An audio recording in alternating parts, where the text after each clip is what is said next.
औज़ुबिल्लाहि मिनश्शैतानिर्रजीम बिस्मिल्लाहिर्रहमानिर्रहीम अस्सलामुअलैकुम वरहमतुल्लाहि वबरकातुह। अल्लाह पाक दे बाबरकत और ताकतवर नाम दे नाल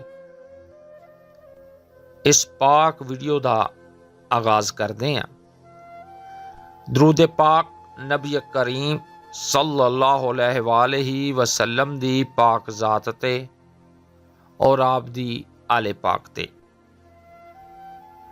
मैं अपने वीरां लई, दोस्तां लई, भरावां लई और अपनियां भैणां लई बहुत ही ज़बरदस्त और ताकतवर कलमात दे नाल वजीफा लैके हाज़िर खिदमत होया। जिन्हां दोस्तां नूं पहली कमेटी चाहिदी आ अपना कारोबार शुरू करन लई जां किसी दे कोलों कर्ज लिया उस कर्ज नूं वापस करन लई, बेटे जां बेटी दी शादी लई, मकान या दुकान बनाउण लई या कोई भी ज़मीन खरीदण लई या अपने कारोबार नूं वसी करन लई, इंशाअल्लाह ताला इस वजीफे और अमल दे नाल वो पहली कमेटी हासिल कर सकते ने और बड़े ही आराम नाल और इस आसान तरीन वजीफे दे नाल इंशाअल्लाह ताला उन्हां नूं पहली कमेटी मिल जाएगी। वो मेरे वीर, मेरे भरा, मेरे दोस्त जो इस वजीफे नूं मुकम्मल कर लैन वो पूरी तैयारी दे नाल और पहली कमेटी दे उम्मीदवार बन के इंशाअल्लाह ताला पर्चियां दे विचों पहली पर्ची उन्हां दे नाम दी ही निकलेगी। तानू अल्लाह दे उत्ते इतना यकीन और तवक्कल होना चाहिए जितना इस बच्चे नूं सी। कहंदे ने कि पुराने वक्तां दी गल आ, किसी गांव दे अंदर बारिश नहीं हो रही सी। मस्जिद दे मौलवी ने सारे पिंड वालियां नूं कहा कि सुबह ग्राउंड दे विच सारे पिंड वालियां ने आ जाना, उस खुली जगह ते अल्लाह दे हजूर बारिश लई दुआ करनी आ। इस बच्चे दे बाप ने अपने बेटे नूं कहा कि बेटा साडे नाल चल, अल्लाह दे हां बारिश दी दुआ करनी आ। इस बच्चे ने जान तो पहलों छतरी उठा ली और अपने बाप दे नाल चल निकलिया। जिस वक्त बाप दी निगाह छतरी दे उत्ते पई ते बाप ने अपने बेटे कोलों पूछया कि बेटा अजे दे दुआ करन जा रहे हैं और चंगी भली सख्त धुप लगी आ, बदलों का नामो निशान दूर तक नहीं है और तू छतरी भी उठा ली है। वो बेटा अपने बाप नूं कहन लगा कि असी अल्लाह दे कोलों मंगन जा रहे हैं और अल्लाह सानू खाली हथ वापस नहीं आउण देगा। इसलिए बारिश तो बचन लई और कपड़े गिले होण तो बचन लई मैं अपने नाल छतरी भी रख लई है। ये बच्चे दा यकीन सी अल्लाह दे उत्ते, ईमान सी अल्लाह दे उत्ते कि वापसी तक बारिश शुरू हो जानी है। नबी करीम सल्लल्लाहु अलैहि वसल्लम ने अरशाद फरमाया कि अल्लाह पाक बड़ी शर्मो हया वाले ने। जिस वक्त कोई बंदा दुआ लई हाथ उठाउंदा है ते अल्लाह पाक नूं बड़ी शर्म और हया हुंदी आ कि मैं अपने बंदे दे हाथ खाली लुटावां। तुसी भी ये वजीफा और अमल पूरे यकीन दे नाल करो, इंशाअल्लाह ताला पहली कमेटी दे उम्मीदवार बन के ही घर आओगे। अल्लाह पाक फरमाउंदे ने कि किसी दे चाहण नाल कुछ नहीं हुंदा, ओही हुंदा वा जो मैं चाहुंदा वा। तुसी पूरे पुख्ता इरादे दे नाल जाओ, इंशाअल्लाह ताला पर्चियां दे विचों पर्ची तुहाडे ही नाम दी अल्लाह पाक फरमाउंदे ने कि जिस वक्त किसी भी काम दा पुख्ता इरादा कर लवो ते अल्लाह दे उत्ते ही भरोसा रखियो। अल्लाह भरोसा रखण वालियां नूं अपना दोस्त रखदा है। अगर अल्लाह तुहाडा मददगार आ ते तुहाडे उत्ते कोई भी गालिब नहीं आ सकदा।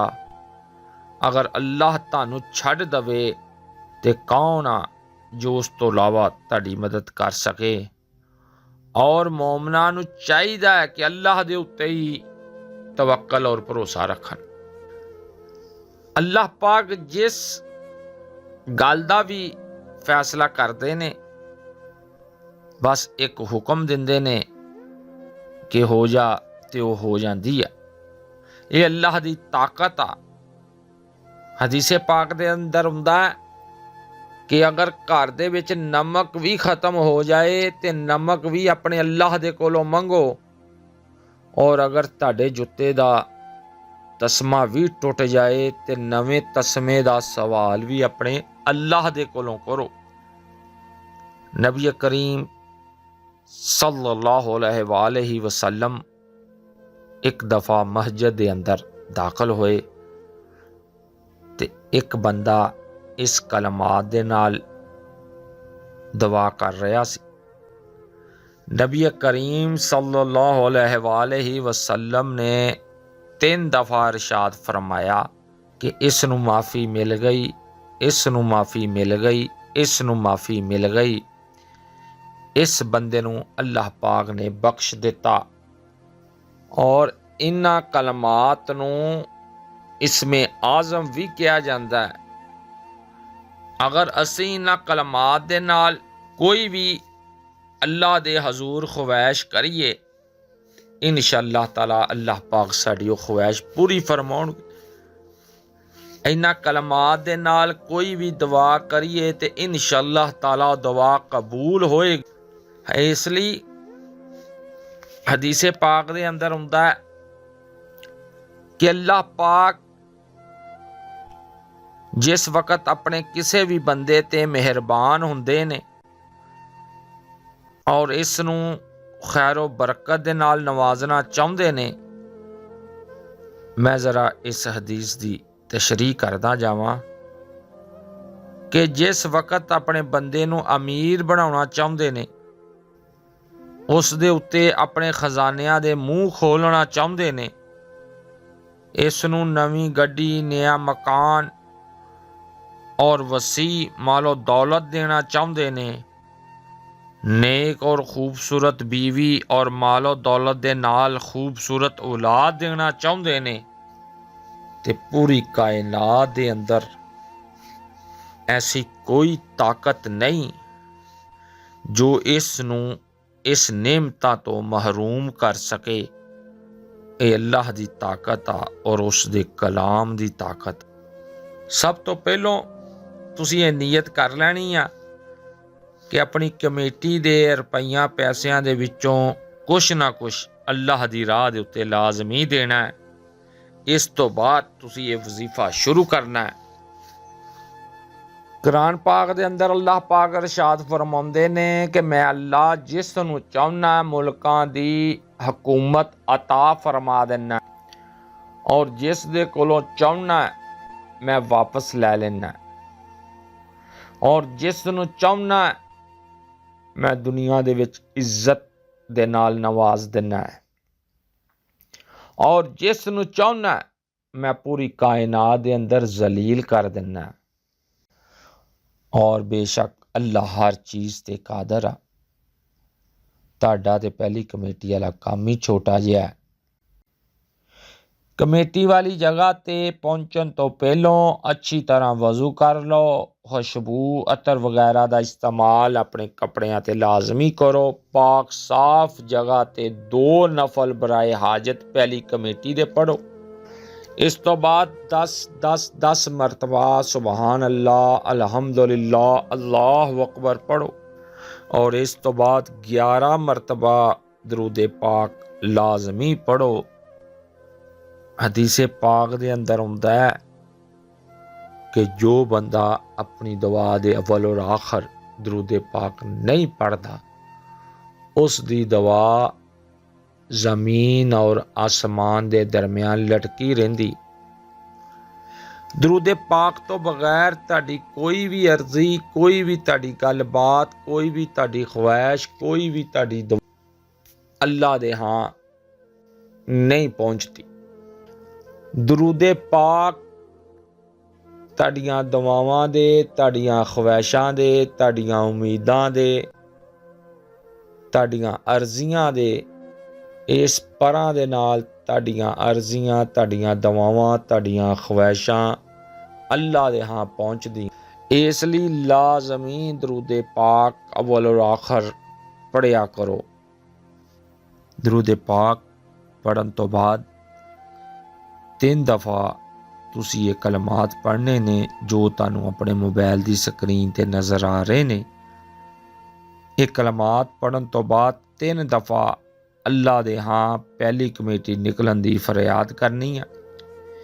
इस तो बाद इसमें आज़म वाले कलमात 7 मरतबा पढ़ने ने। और इस तो बाद 3 मरतबा पहली कमेटी निकलन की दुआ अल्लाह दे हजूर करनी है। और इस तो बाद 33 मरतबा तुसी ये अल्लाह दे पाक नाम पढ़ने ने, या अल्लाह, या रहमान, या रहीम, या करीम, या रज़ाक, या हय्यो या क़य्यूम। और 11 मरतबा दरूद पाक पढ़ देना है। और किसी भी मिठी चीज़ के उत्ते दम कर देना है और मिठी चीज़ तुसी खा लैनी है। और इस तो बाद तुसी कमेटी वाली जगह ते पहुंचना है। इंशाअल्लाह ताला पहली पर्ची तुहाडे नाम दी निकलेगी। अल्लाह पाक तुहाडे और साडे ते राज़ी होवे। अस्सलामु अलैकुम व रहमतुल्लाहि व बरकातुहू।